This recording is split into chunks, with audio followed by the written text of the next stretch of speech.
Home Alone Horror Stories. The first story, The Haunting Whispers in the Empty House.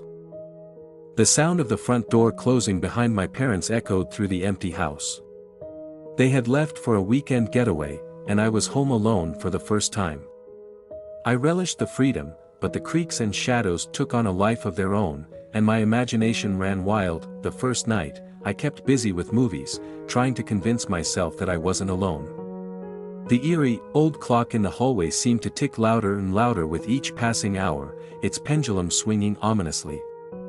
I closed the door to my room, trying to block out the unknown. As I settled into bed, a sudden cold breeze sent shivers down my spine. I pulled the covers tight and tried to dismiss it as a draft. That's when I heard it, a whisper, soft and barely audible. My heart raced, and I strained to make out the words. The voice was indistinct, like a distant echo, but it was unmistakably there. "Come play," it said. The hair on my neck stood on end, and my blood turned to ice. I was alone in the house, or so I thought. That I dared not leave the safety of my room. Hours passed, and the whispering continued. It became clearer, more insistent. come out, wherever you are," it sang, like a sinister nursery rhyme. I considered calling the police, but what would I tell them? There was a voice, but no intruder to be found. As the night wore on, my fear turned into a maddening curiosity. I couldn't resist the urge to investigate. Armed with a flashlight, I ventured out, my heart pounding in my chest. The whispers led me to the basement door, where they seemed to emanate from below. With trembling hands, I descended into the darkness, the steps creaking under my weight. The voice grew louder, more malevolent. "Come find me," it taunted, echoing through the dimly lit basement. The walls seemed to close in, and the air grew thick with dread. I reached the basement's far corner, and the voice led me to an old, dusty mirror. My reflection was twisted, contorted into a grotesque, nightmarish version of myself. The voice seemed to emanate from within the glass.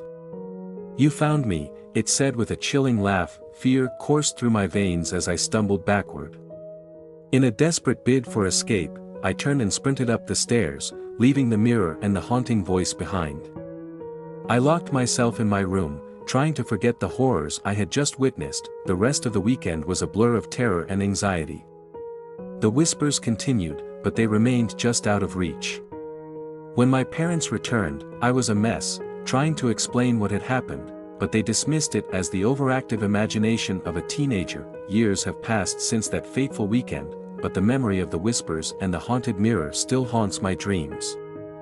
I have never been able to rid myself of the fear that something lingers in that old, empty house, waiting for the next person to be lured into its chilling embrace. The second story, The Isolation, a Home Alone horror story. I had always enjoyed the solitude of my quaint, old house, nestled in the heart of a peaceful neighborhood. But when circumstances left me alone for an entire week, it was a solitude that took a dark, chilling turn. The day began like any other.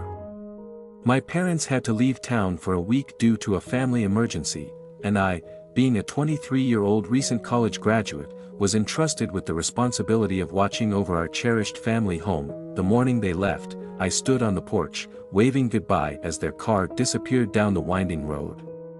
A sense of independence and excitement stirred within me. The house, with its vintage charm, had always felt like a sanctuary. Little did I know that the sanctuary would soon become my isolation, and the charm would give way to an eerie silence. As dusk fell and shadows painted the rooms in deep hues, I decided to make the most of my newfound freedom. The vast, antique bookshelves in the living room beckoned me, and I lost myself in the stories of forgotten authors.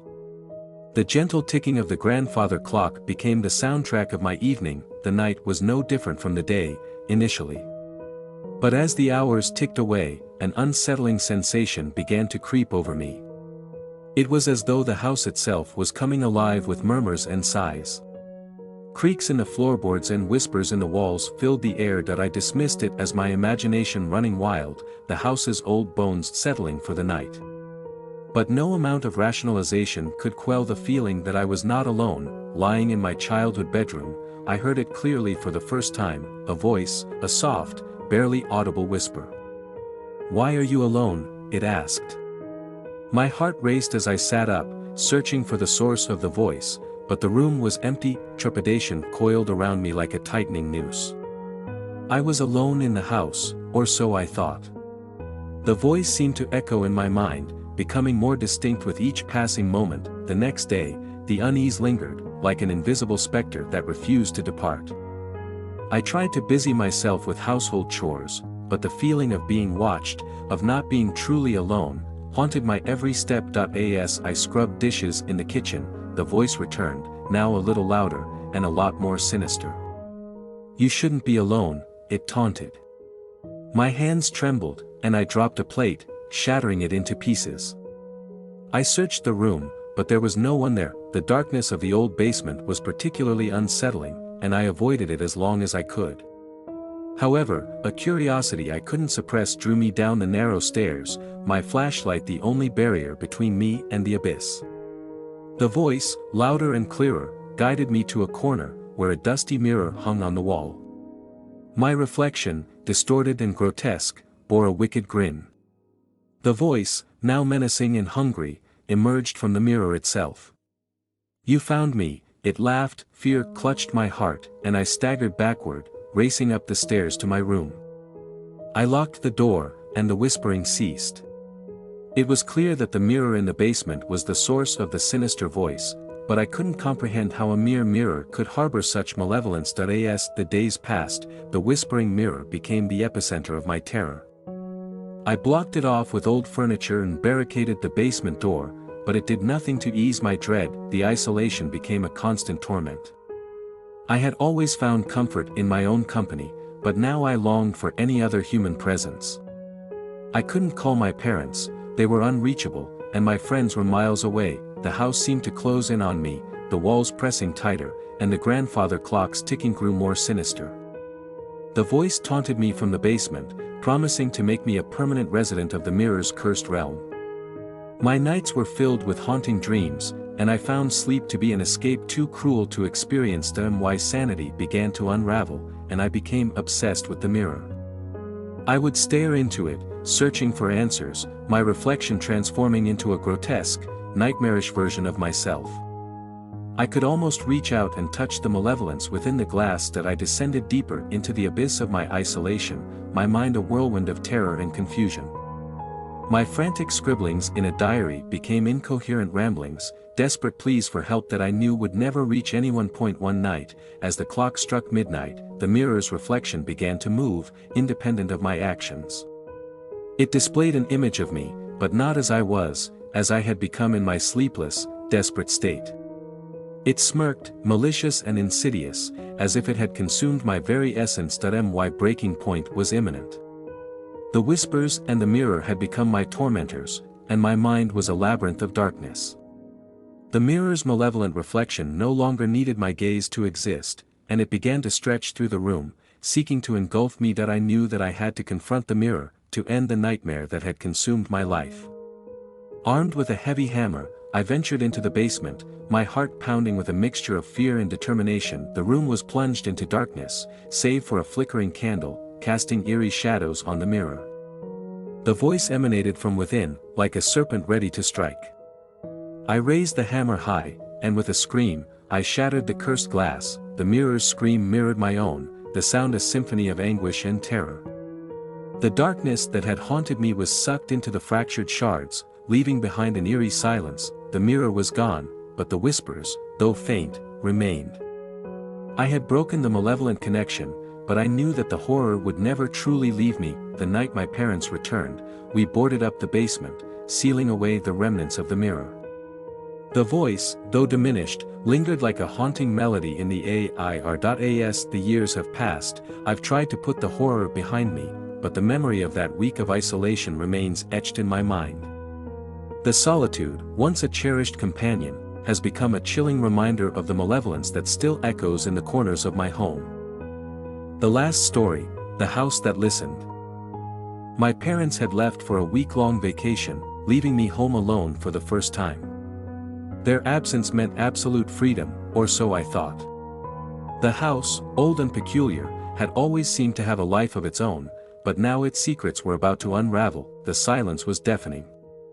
As I watched my parents' car disappear down the driveway, an eerie stillness settled over the house. It wasn't the comfortable silence I'd anticipated. Instead, it felt like the house was holding its breath, waiting for something that I decided to make the most of my solitude. The spacious, century-old house had always been my sanctuary, and with no one around, I could finally explore every nook and cranny without interruption. The first day passed without incident. I basked in the freedom, enjoying the luxury of doing whatever I pleased. As night fell, I decided to settle down in the cozy living room. A fire crackled in the fireplace, casting flickering shadows on the walls. The grandfather clock, a relic from the past, ticked away the hours. The second day was different. As I sat reading in the dim light of the living room, I heard a sound. It was a soft, barely audible whisper, a mere breath of sound that made the hair on my neck stand on end. "Hello," the voice whispered. But there was no one else in the room. That I dismissed it as my imagination, a byproduct of my isolation. The old house had its quirks, and strange noises were part of the package, or so I told myself. But as I settled into bed that night, I heard it again. "Why are you alone?" the voice inquired, its tone soft and faint. This time, I was certain it was real, and it wasn't my imagination playing tricks on me. It was coming from somewhere inside the house. The voice grew more insistent as the days passed. It seemed to emanate from the walls themselves, and it never revealed its source. Every room I entered was empty, and the voice remained elusive, lurking just beyond reach. As I moved about the house, it would taunt me.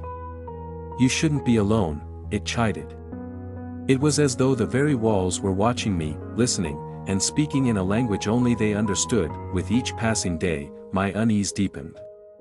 The voice was no longer a whisper, it was a malevolent presence that seemed to have an agenda of its own.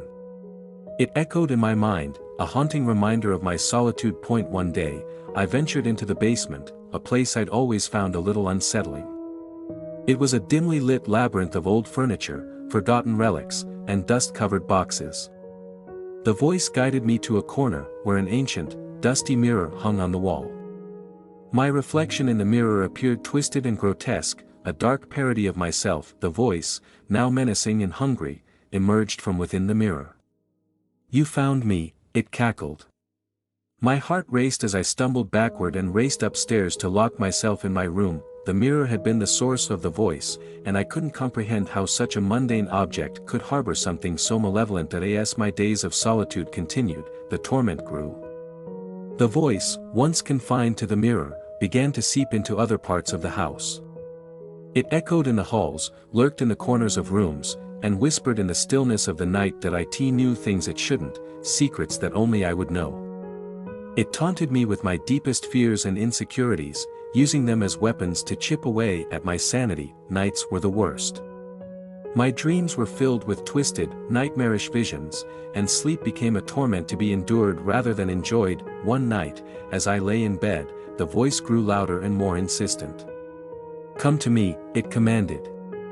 My heart pounded in my chest as I followed the sound, which seemed to be coming from the walls themselves. It led me to the attic, a place I had always avoided.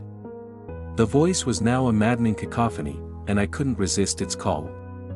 The attic was filled with old, forgotten items, relics of the past that seemed to watch me with silent eyes. In the far corner, I found an antique radio, crackling with static.